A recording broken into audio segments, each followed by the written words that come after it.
철학의 항해 108. 합리성과 근대사회. 1. 서론. 도구적 합리성의 등장. 현대사회는 주어진 목적을 달성하기 위해 최소의 비용과 최대의 효과를 추구하는 합리성과 효율성의 사회이다. 이런 합리성 혹은 효율성의 원리는 경제와 정치 그리고 사회 각 계층과 부분에서 일반적으로 일어나는 현상이다. 물론 한국의 경우 아직 불합리한 사회적 요소가 많은 것도 사실이지만 점차 우리도 그런 고도의 효율적인 사회로 진입하게 될 것이다. 그런데 그런 고도의 효율성을 추구하는 가운데 어느덧 우리는 인간의 본성을 잃고 점차 돈과 조직의 노예가 되어가는 비인간화 현상을 경험하고 있다. 삶에 있어서 돈의 가치는 대단하다. 그러나 돈은 그 자체로서 목적은 결코 아니다. 돈은 삶에 필요한 수단이다. 우리가 삶의 목표로서 원하는 것은 건강이요, 행복이요, 사랑이다. 혹은 자아실현이라고 할 수 있다. 돈은 이런 가치를 실현시키는 수단과 방법이다. 그런데 사람들은 돈만 있으면 무엇이든 할 수 있다는 망상에 빠진다. 이를 흔히 황금만능주의라고 한다. 이런 맥락에서 우리는 도구적 합리성 혹은 도구적 이성이라는 개념을 이해한다. 또한 도구적인 합리성은 합리성 개념을 전제한다. 근대사회는 합리성 레셔널리티 혹은 합리화 레셔널리제이션이라는 개념 위에 정립되었다. 최근 우리 주위에서 종종 보는 것처럼 대학 입시 자체를 인생 최고의 가치로 보고 맹목적으로 인기학과에 가려고 하는 경우가 허다하다. 그러나 좋은 대학에 진학하는 것 역시 하나의 수단에 불과하다. 즉 나의 꿈과 장래의 비전, 그리고 자아실현을 찾는 것이 더 중요하다. 막스 베버의 합리화 개념. 막스 베버 맥스 웨버 1864부터 1920까지는 독일의 사회학자이다. 그는 근대화에 관한 탁월한 해석을 통해 합리화, 관료제, 카리스마적 지배, 자본주의 형성에 대한 개신교의 영향 등에 대해 알려주었다. 그는 무엇보다도 근대화에 대해서 상세한 연구를 했다. 베버는 근대화의 본질을 합리화에 있다고 파악했다. 합리화란 원래 모든 일을 순리적으로 이치에 맞게 처리하는 것을 의미한다. 또 인간에게는 그런 능력이 있다고 한다. 인간의 합리적인 능력을 흔히 이성이라고 한다. 이렇게 합리성과 이성은 서로 통하는 원리이다. 그러나 합리성 개념은 근대 사회에서는 다른 맥락에서 응용된다. 베버는 근대의 합리화를 자연과학과 사회과학에서 보았다. 자연과학에서 합리화는 자연을 법칙적으로 보고 또 그 법칙을 수학적으로 나타낸다는 생각이다. 예를 들어 우리가 아는 물리학의 공식인 오몸의 법칙을 보자. 전류는 전압 나누기 저항이다. IER. 이처럼 근대 과학은 자연현상을 수학화함으로써 엄청난 발전을 가져왔다. 수학화한다는 것은 주어진 현상을 양화 퀀티퍼케이션 한다는 것이다. 양화를 계량화라고 하기도 한다. 이 양화 혹은 계산 가능성이야말로 근대 과학의 엄청난 발전의 핵심이다. 막스 베버는 합리화를 모든 사물을 원칙적으로는 계산을 통해서 지배될 수 있다는 것을 우리들이 알고 있거나 또는 그렇게 믿고 있다는 것을 뜻한다라고 설명한다. 막스 베버. 직업으로서의 학문. 근대 자연과학이 자연현상을 계량화함으로써 엄청난 성공을 거두었다면 근대의 시민사회는 합리화를 통한 시장경제 그리고 관료제라는 두 가지 원칙을 실현함으로써 인간 사회를 그전에 몰랐던 놀라운 발전과 변화로 몰아넣었다. 합리화야말로 근대의 시장과 국가를 형성한 근본적인 원리라는 것이다. 베버는 또한 우리 시대의 숙명은 합리화, 지성화, 탈주술화로 특징 지워진다라고 규정한다. 여기서 지성화란 우리가 많이 안다는 뜻이 아니다. 사실 현대인들은 자신의 주위 환경을 대해서 고대인들보다 더 많이 안다고 할 수 없다. 우리는 매일 컴퓨터와 인터넷을 이용하지만 그 기술에 대해서 전혀 알지 못한다. 또는 자동차와 비행기를 타면서도 엔진이나 전기에 대해서 알지 못한다. 그러면서도 지성화를 말하는 이유는 인간이 원하기만 하면 어느 때라도 그것을 배울 수 있다는 신념을 말한다. 특히나 막스 베버 이후 130년이나 흘러간 현대에는 인터넷, 유튜브 등의 전달 수단의 발전으로 인하여 각종 지식의 접근성은 무한하다고 할 수 있다. 벌써 130년 전에 합리화와 지성화를 선포한 막스 베버의 통찰력은 놀랍다. 서구의 역사 발전이 얼마나 막강한지를 알 수 있다. 그리고 세계의 탈주술화 ENTGAUBERUNG 더 웰트. 란 인간은 더 이상 미개인들처럼 세상에 신비적인 힘이나 귀신, 혹은 정령 등의 존재를 믿을 필요가 없다는 말이다. 미개인들은 정령이나 귀신 등의 힘을 빌기 위해서 주술적인 수단이나 제사, 공양 등에 의지했으나 이제는 기술적인 수단과 계산이 이를 대체한다. 그러나 현대인들도 아직 점을 치거나 파묘 영화에서 보는 것처럼 귀신을 섬기는 경우가 많기는 하다. 이는 아직 사람들이 완전히 탈주술화가 덜 되었다는 것을 의미한다. 사물의 본질을 찾고 그 법칙을 인식하여 현상에 합리적으로 대응하는 것이 탈주술화이다. 세계의 탈주술화란 초자연적인 힘이 더 이상 없다는 말이다. 이는 다시 말하면 신화와 전설의 옛 세계가 더 이상 존재하지 않는다는 말이다. 그러나 이런 신화에 대한 근대인들의 무시는 최근 비판을 받고 있기는 하다. 3. 베버의 관료제 개념. 베버는 관료제 뷰라크러시에 대해 날카로운 통찰을 보여주었는데 그가 본 관료제의 특징은 간단히 말해서 법과 규칙에 근거한 위계질서의 조직을 말한다. 이는 국가조직 같은 행정조직 기업과 같은 민간 조직에 모두 응용된다. 이 근대의 관료제의 역사적 의미는 종래의 가신제도와 비교할 때 현격한 격차를 드러낸다. 봉건제도 하의 가신제도는 군주와 신하의 관계가 인격적 퍼시널이라는 것이다. 이때 인격적이란 단지 개인적 혹은 사적이라는 말이다. 오늘날의 전문적, 직업적 공무원 제도와 비교하면 중세의 가신제도가 얼마나 임의적인지를 알 수 있다. 관료제도 하의 관료 공무원들의 모든 활동 하나하나는 철저하게 법과 규칙에 의거한다. 그리고 공무원들의 권한과 책임 역시 법에 의해 한정된다. 상관이 부하에게 명령할 때도 법에 의해서 주어진 규정과 권한을 벗어나면 안 된다. 이처럼 관료 공무원은 비당파적으로 행정을 하여야 하며 분노도 편파도 없이 그 직무를 처리하여야 한다. 그는 정치인과 달이 주어진 책무 외에는 어떤 책임도 지지 않는다. 그러나 우리의 현실을 보면 관리들의 태도가 반드시 이렇지만은 않다. 소위 갑질이나 불법적 혹은 비윤리적인 일들이 많이 발생한다. 아직 관료주의 문화가 제대로 정착이 안 된 것이다. 관료제와 현상은 군대, 자치단체, 교회 그리고 사기업체 등에서도 등장하며 보편적인 관료제화라는 무미건조한 사태가 자리 잡게 되었다고 베버는 기술하였다. 베버는 자본주의 시장경제와 관료제가 근대 사회의 양대 지주라고 한다. 그러나 베버 사후 공산주의 국가들이 등장하면서 시장경제를 부정하고 국가경제를 운영하였고 아직도 북한은 이런 상태이다. 시장경제의 부정은 근대 사회의 부정인 것이다. 근대 국가에서 지배가 현실적으로 힘을 발휘하는 것은 사실 의회의 연설 속에서도 아니고 군주의 선언 속에서도 아니고 일상생활에서의 행정의 집행 속에서이기 때문에 그 지배는 불가피하게 관료의 수중에 장악되어 있으며 중세 이래의 자본주의회로의 진전이 경제의 근대화의 명백한 척도인 것과 마찬가지로 관료주의회로의 진전이 국가의 근대화의 명백한 척도이다. 막스 베버. 이는 근대 사회와 국가의 힘이 정치나 의회 제도에 있는 것이 아니라 공무원 제도, 즉 관료 제도에 있다는 것이다. 이런 베버가 입법기관보다 행정과 관료주의를 지나치게 강조하는 것은 아마도 그 당시 독일의 의회 제도가 제대로 작동이 안 된 사정을 반영하는 것이라도 볼 수 있다. 의회 제도는 독재사회나 군주국이 아니라 민주국에서 제대로 발휘될 수 있다. 4. 루카치의 사물화 개념. 구소련의 정통 마르크스주의 오서다크스 마크시점는 마르크스의 사상 중에서 노동자가 자본가와 투쟁해서 노동자 해방을 쟁취해야 한다는 프롤레타리아 혁명을 중심 교리로 간주한다. 그러나 여기 대비되는 서구 마르크스주의는 마르크스의 청년기의 저작 경제철학수고에 나타난 소외 개념을 마르크스의 중심 사상으로 간주한다. 이런 서구 마르크시즘의 대표가 아도르노와 호르크하이머의 프랑크푸르트 학파이다. 이런 인간의 소외를 자본주의의 핵심적 모순으로 보는 서구 마르크시즘은 루카치 게이오그, 러컥스의 역사와 계급의식, 1923년에서 나오는 무라 혹은 사무라 REIFICATION의 영향을 받은 것이다. 사무라의 뜻은 자본주의 내에서는 인간의 정신이 그 고유한 주체성을 상실하고 물질화, 타락화의 길을 걷는다는 것이다. 쉽게 말해서 자본주의 시장경제 하에서는 인간의 가치는 물질로 표현된다는 것이다.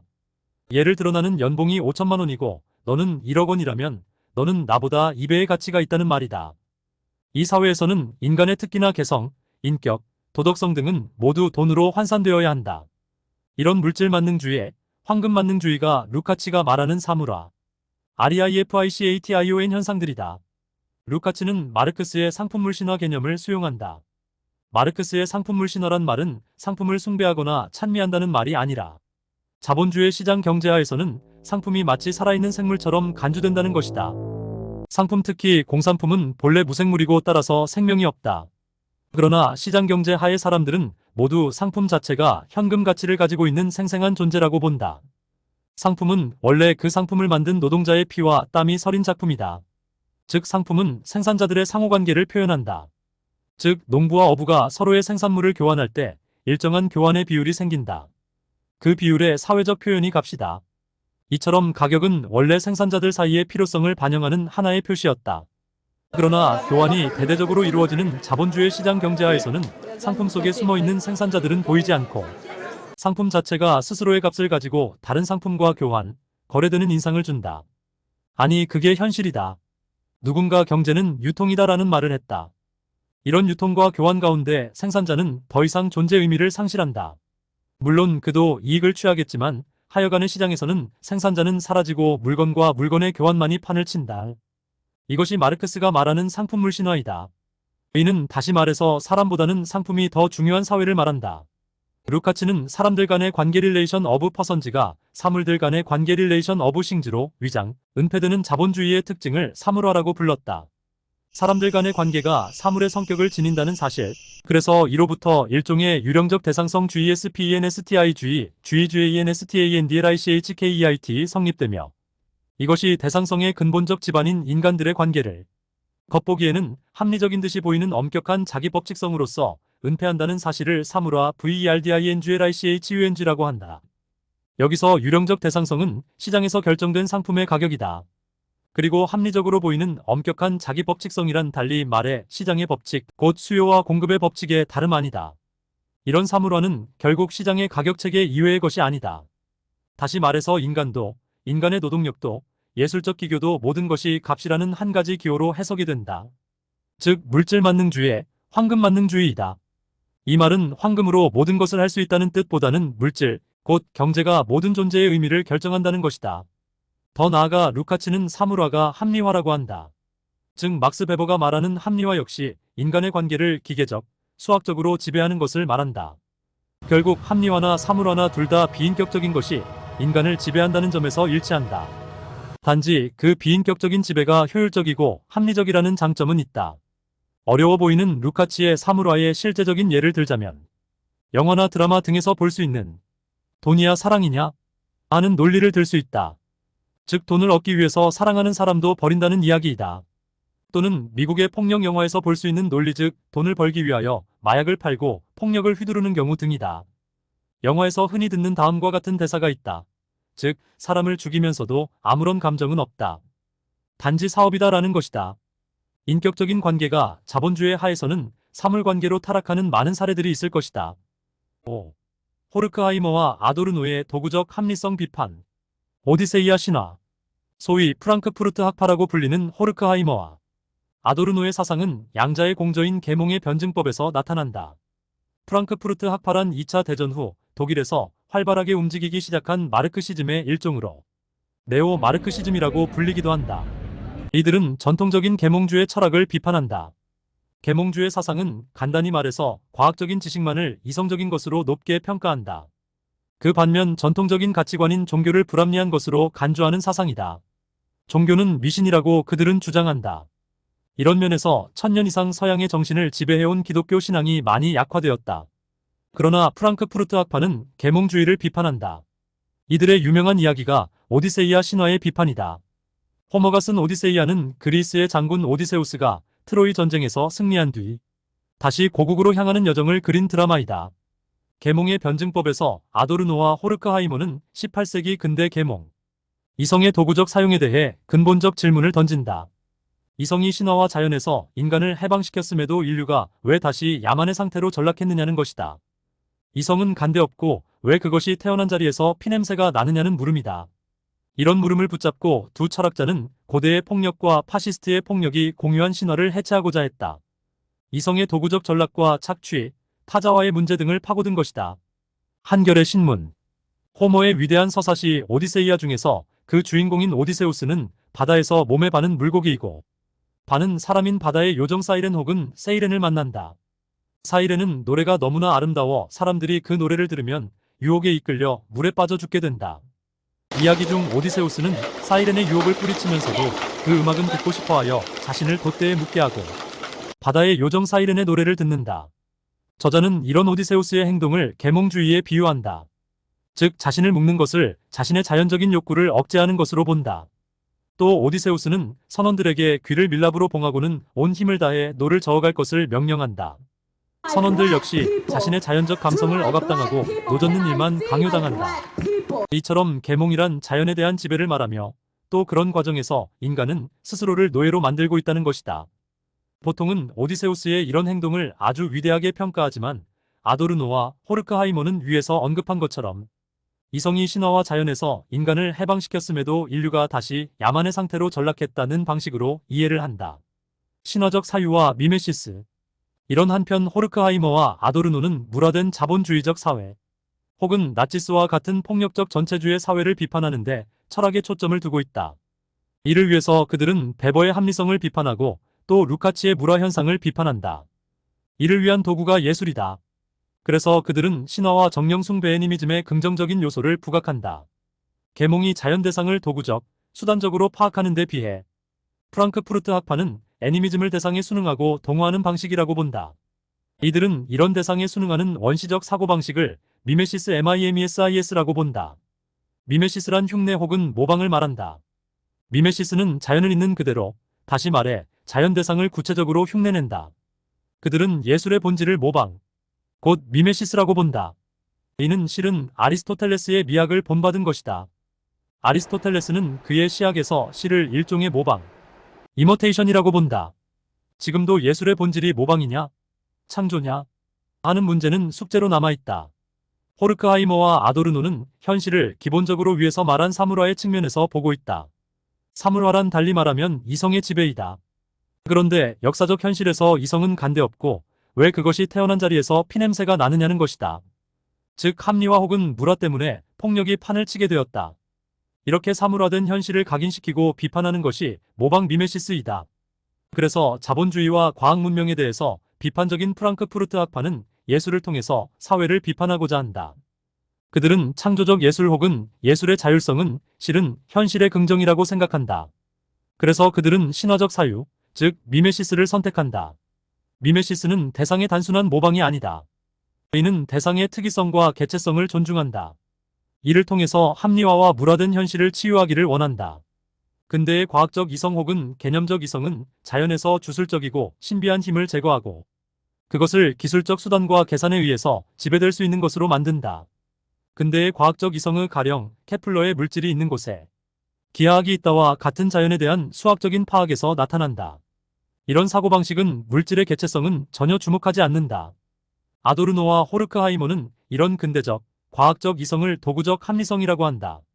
도구적 합리성은 대상을 추상적, 양적으로 파악한다. 즉 대상의 고유한 지록은 성질은 관심의 대상에서 멀어진다. 이들의 도구적 합리성 개념은 막스 베버의 지성화 개념과 일치한다.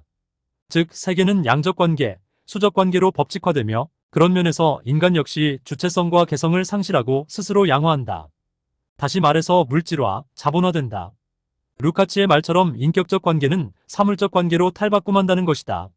근대 과학적 이성, 계몽적 이성, 도구적 이성은 인간의 삶을 풍요롭게 만들지만 다른 한편 인간을 소외시키고 비인간화하며 자연을 파괴한다. 이런 것이 근대적 이성의 병폐라고 할 수 있다.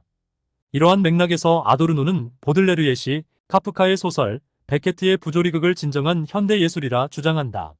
말하자면 보들레르의 시는 사물화된 자본주의 사회에서 소외된 경험에 대한 미메시스, 카프카 문학은 전체주의적 지배체제에 대한 미메시스, 베케트의 극은 세계의 물화에 대한 미메시스라는 것이다. 인용 6. 푸코의 근대 권력 비판. 근대적 이성 혹은 합리성 비판이라는 주제에 있어서 빠뜨릴 수 없는 이론가가 푸코이다. 프랑스의 현대 철학자 푸코 미셸 푸코 1929에서 1984의 문명 비판과 근대 합리성의 비판이라는 주제는 아도르노와 유사하지만 그의 분석은 구체적이며 역사적이다. 즉 푸코는 근대적 이성 혹은 합리성이 작동하는 방식을 감옥이나 병원 혹은 학교 등의 역사를 통해서 적나라하게 보여준다. 베이컨이나 로크 혹은 루소 등의 근대 사상가들과 계몽주의 사상가들은 한결같이 인간의 해방과 자유를 선포하고 민주주의 사회의 기초를 닦았다.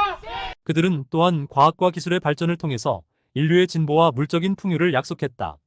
푸코는 또한 미드나 라캉처럼 개인의 자아정체성과 주체성의 형성에 대해서 비판적으로 고찰했다. 미드는 자아정체성, 셀프, 아이덴티티의 타자와 사회의 규범을 매개로 해서 후천적으로 이루어지는 과정을 탐구했고 라캉 역시 거울 단계미러 스테이지 이론을 통해서 어린이의 자아 형성이 상상계와 상징계를 거치면서 이루어짐을 밝혔다. 푸코 역시 근대적 개인과 주체성의 문제를 거론한다. 근대적 주체성은 중세의 노예적 지성과 달리 자유와 평등 그리고 자기 결정 등의 속성이 있다. 물론 이런 원리는 지금도 타당한 인간의 본성이고 앞으로도 지켜져야 한다. 그러나 현실적으로 볼 때 인간의 자유와 자율 그리고 인격의 존엄성을 찾기 어려운 것도 사실이다. 생존 경쟁의 정글에서 살아남기 위해서 인간들은 자신의 본성과 자유를 미련 없이 포기하고 사회 조직에 적응한다. 경제와 시장이라는 합리적 기구들은 개인의 삶을 지배한다. 푸코는 한 걸음 더 나아가 사회 조직들을 권력기구로 본다. 이들은 개인을 그의 법규와 규칙을 통해서 순치시킨다. 푸코는 민주주의와 법치라는 근대적 권력의 합리성을 비판한다. 푸코는 법치, 즉 법과 계약에 의해서 인간이 자율성을 결정하는 민주주의의 원리는 한갓 형식에 불과하다고 본다. 실제로 인간 사회에서 작동가는 권력은 소위 규율 권력이라고 하는데, 그런 규율 권력이 개인들을 감시하고 통제하여 결국 무기력하고 수능적인 인간들을 양산한다고 주장한다. 이런 면에서 푸코의 인간학은 리스먼의 고독한 군중이나 타자지향적 인간을 연상하면 쉽게 이해할 수 있다. 푸코의 근본 통찰은 합리적인 근대의 민주주의적인 통치와 법치주의 등이 사실은 불합리한 권력, 즉 규율 권력에 의해 대체된다고 한다. 이 규율 권력은 다른 말로 미시 권력이라고 하는데, 이는 인간의 신체를 길들이는 잘 보이지 않는 권력이다. 이 규율 혹은 규율 권력은 교묘하게 인간을 조종하고 감시한다. 왜냐하면 규율, 디서플런은 문자 그대로 인간을 육성하는 교육적인 의미를 가지고 있기 때문이다. 즉 규율은 지식이다. 그리고 규율은 다른 많은 지식의 체계를 요구한다. 예를 들어 심리학이나 교육학 혹은 정신의학 등은 대중의 미시적 통치를 위해서 필요한 학문들이다. 모든 학문과 지식의 종류들이 인간의 지배를 위해서 만들어지거나 또는 그를 위해서 봉사한다고 할 수는 없지만, 상당히 많은 양의 학문과 지식의 체계들이 인간의 미시적 지배를 위해서 사용되고 있다. 조지 오웰의 소설 1984는 독재자 빅브라더가 텔레스크린을 통해서 모든 국민들의 사생활을 끊임없이 엿본다는 이야기를 싣고 있다. 그러나 푸코의 감시의 사회는 미시권력, 즉 규율 권력을 통해서 그런 텔레스크린을 인간의 정신에 내면화시키는 고도의 효율적인 사회이다. 물론 외부적인 감시도 필요하다. 그러나 더 중요한 것은 지식과 훈련 혹은 교육을 통해서 길들이는 것이다. 프랜시스 베이컨은 아는 것이 힘이다 라고 말했지만, 푸코는 힘이 아는 것이다 혹은 권력이 지식이다 라고 한다. 권력이 물리력이나 폭력 같은 불합리한 강제가 아니라 지식과 규범의 형태를 띈다는 것이다. 6-1 감시와 처벌.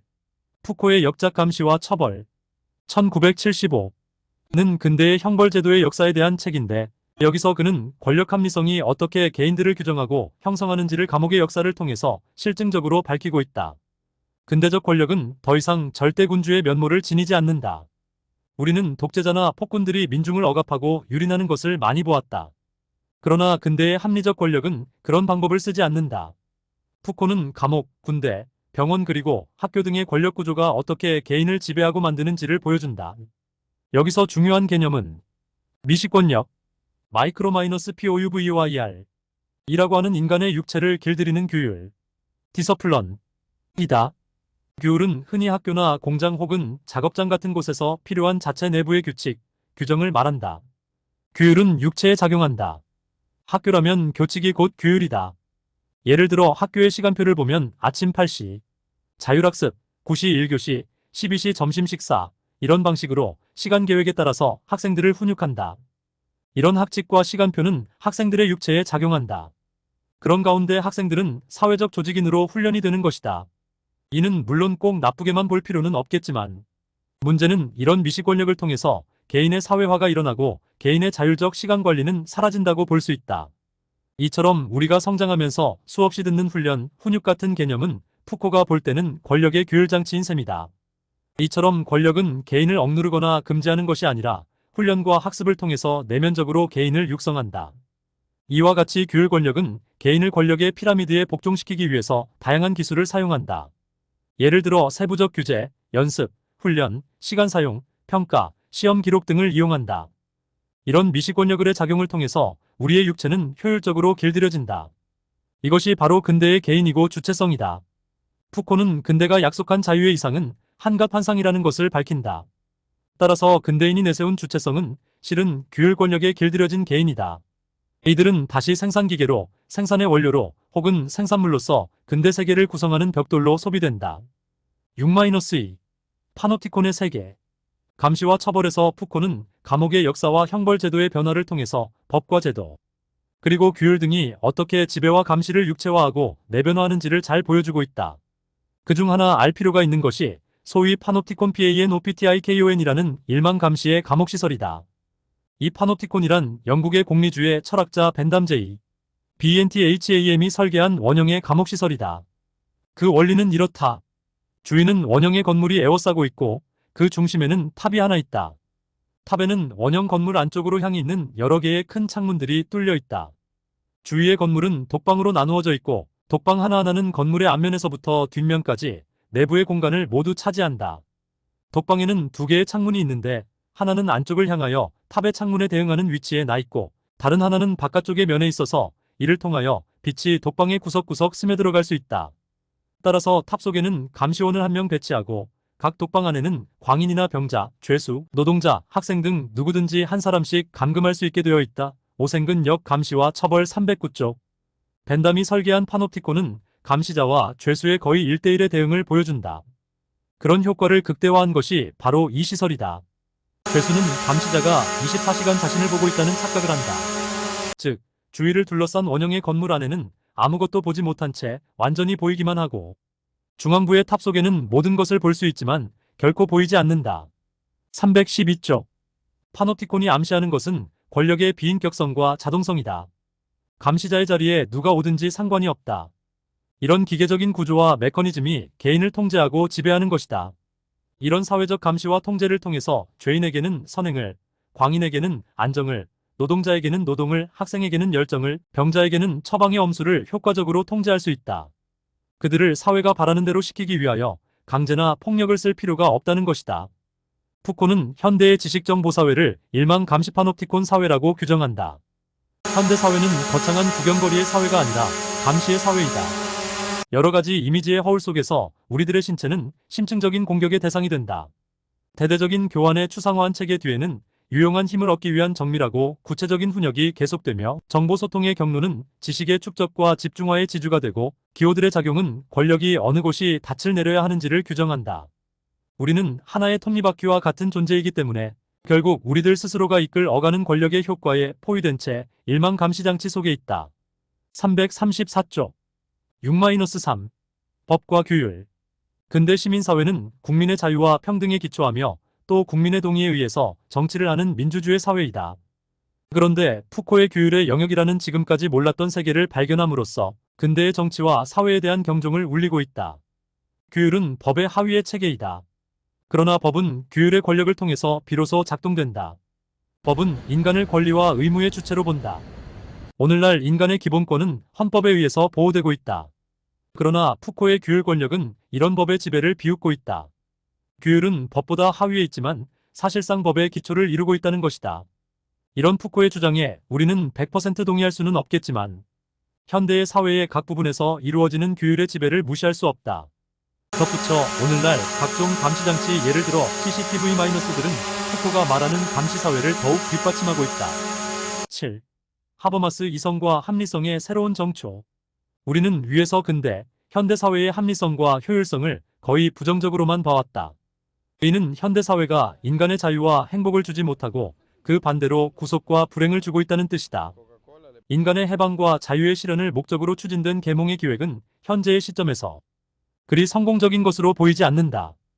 비록 서구 사회가 합리성과 과학, 기술의 덕택으로 그 어느 때보다 물질적으로 풍요로운 삶을 향유하고 있지만 그 같은 풍요의 이면에는 수많은 근대화의 병리가 자리 잡고 있다. 비인간적이고 소외된 삶의 확산과 전지구적인 생태학적 위기의 증대 등이 그것이다. 이는 무지의 상태를 벗어나 성숙하고 자율적인 인간의 추구라는 계몽의 이념과 배치되는 것이다. 계몽의 이념에 기초한 근대화의 과업은 우리가 프랑크푸르트 학파의 도구적 합리성의 비판이나 푸코의 규율 권력 비판이 보여주는 것처럼 새로운 억압체계 속에 인간을 감금함으로써 진보와 발전이 아닌 역사의 퇴보를 초래하였으며 자유의 실현 대신에 비인격적인 경제적 힘의 지배, 관료적으로 조직된 행정의 지배를 야기했을 뿐이다. 계몽과 근대화의 성과에 대해서 막스 베버를 비롯한 많은 사상가들은 이를 부정적으로 보거나 아니면 다른 대안 없이 체념적으로 방관하는 자세를 취해왔다. 앞에서 우리가 본 것처럼 루카치나 아도르노, 그리고 푸코의 경우 이들의 문제의식은 좋으나 결론이 없다는 맹점을 가지고 있었다. 즉 막스 베버는 자신이 발견한 근대의 관료주의를 강철 같은 외피에 비교했다. 강철 같은 외피 속에 사는 사람은 정신없는 전문가요, 심정 없는 향락인이라고 근대인을 비꼬았다. 이런 선배들의 체념적이고 회의적인 결론에 대항해서 하버마스는 하나의 새로운 이성, 합리적 대안을 제공한다. 왜냐하면 인간의 본성은 이성이기 때문에 이를 부정하는 것은 자기 모순을 범하는 것이다. 가령 우리가 세상은 다 썩었다, 혹은 모두 미쳤어라고 인식하거나 외쳐봤자 아무런 해결책이 없다는 것이다. 푸코와 동조하여 근대인들은 규율 권력의 노예가 되어 자율성과 주체성을 상실했다라는 주장을 인정하더라도 문제는 그래서 어쨌단 말인가? 소업? 이라는 물음에 대해서 침묵할 수밖에 없다. 이런 맥락에서 하버마스 제2.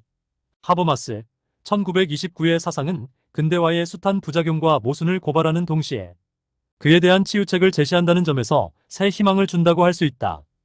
또한 근대 비판가들이 전반적으로 이성을 조롱하고 비판하는 과정에서 비이성주의적 입장을 취하는 것과 달리 하버마스는 이성과 계몽에 대해서 긍정적인 입장을 보인다.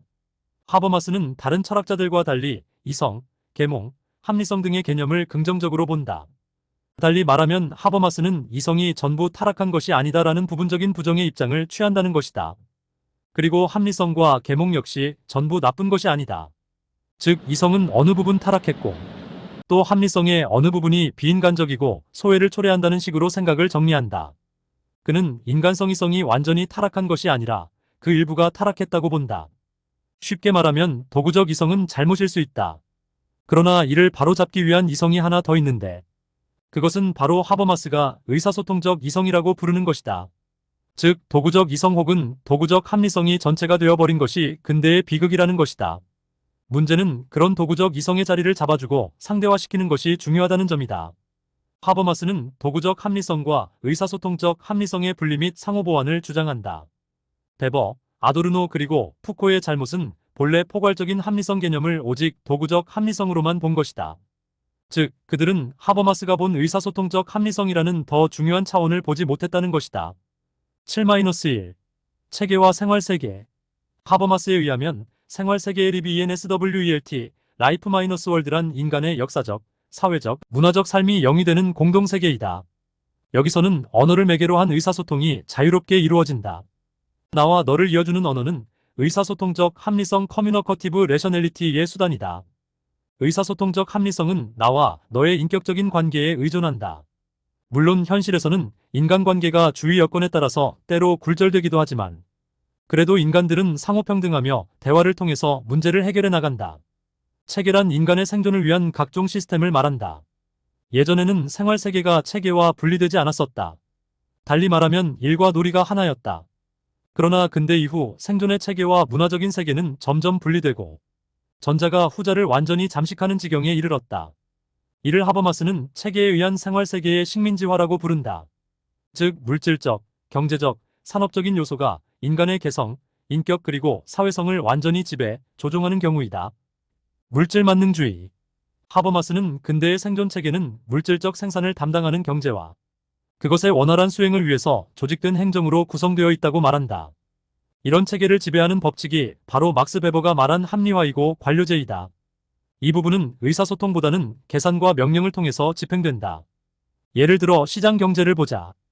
여기서는 오직 최소 비용과 최대 효과라는 계산이 모든 것을 결정한다. 따라서 체계의 영역에서는 진정한 대화 혹은 인격적인 대화는 불필요하다. 대화 대신 계산과 예측 그리고 결정이 중요하다. 성과는 다시 수치에 의해서 표현된다. 체계는 따라서 냉정한 합리성의 세계이며 생존 경쟁의 정글이다. 여기서는 삶의 가치나 의미는 묻지 않는다. 즉 삶의 목적은 명백하다고 전제된다. 돈 혹은 명예 등이 자본주의적 여러 가치들이다. 7-2 도구적 합리성과 의사소통적 합리성. 하버마스가 구분한 인간의 삶의 두 영역, 즉 체계와 생활세계는 서로 구분되면서도 상호작용하는 두 개의 영역이다.